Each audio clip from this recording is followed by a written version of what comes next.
highlight for January 7th. Date never matters. Right after the open, we had something happen that was indicative of correlation. See this downside?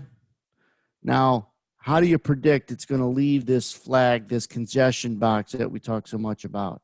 If you're bearish and you don't get short in here, if you're neutral and it doesn't get you bearish in here instead of way down in here, then you're not following or looking or have the eyes and ears on what matters.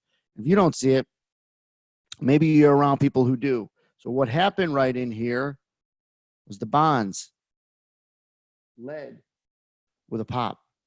And the bonds go up, S&Ps and equities go down lately because of the Iranian fear, and that's been a little bit of the driver.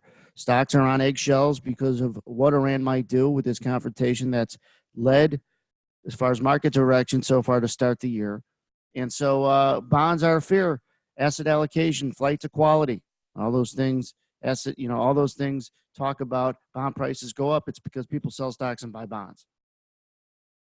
And that's exactly what I showed in a second ago is this decent sell-off right there from 40 to 36.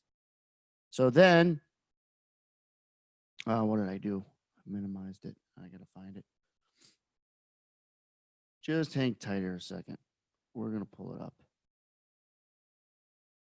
Actually, we're not. What we're going to do is show you this right here. I'm going to blow this up.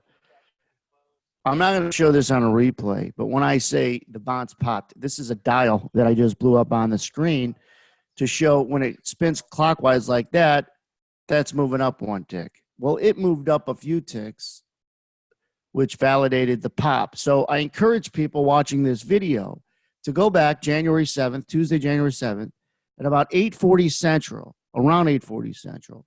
Look at what the bonds did right in this sequence when stocks went down. And what we talked about in real time was look out below, be careful being long. That kind of rhetoric when we're trading 39 and 40. You don't have to wait till it gets down to 36 and say, oh, it's bearish, because that's kind of too late. It's too late to get out of a long without a lot more damage. It's too late to get short because the premium is gone. The rubber band is stretched. Sure, it might continue to go down, and it does right in here. But the bottom line is, and actually, I stand corrected. I don't think it was this one it called. It was this one it called in here from 35 half, I believe, to 32. But I encourage people to go back and look around 8:40, which one would have, and leave a comment in this YouTube video, which one did the bonds lead? The one at 8:38 or the one at 8:43?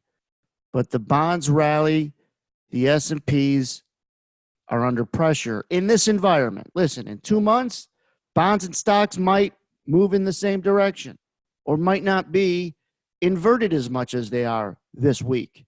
But we know what's driving the market, more eyes and ears on what matters, relationships between markets, but also between headlines and the market you're trading. We know what headlines could drive us up or down or sideways.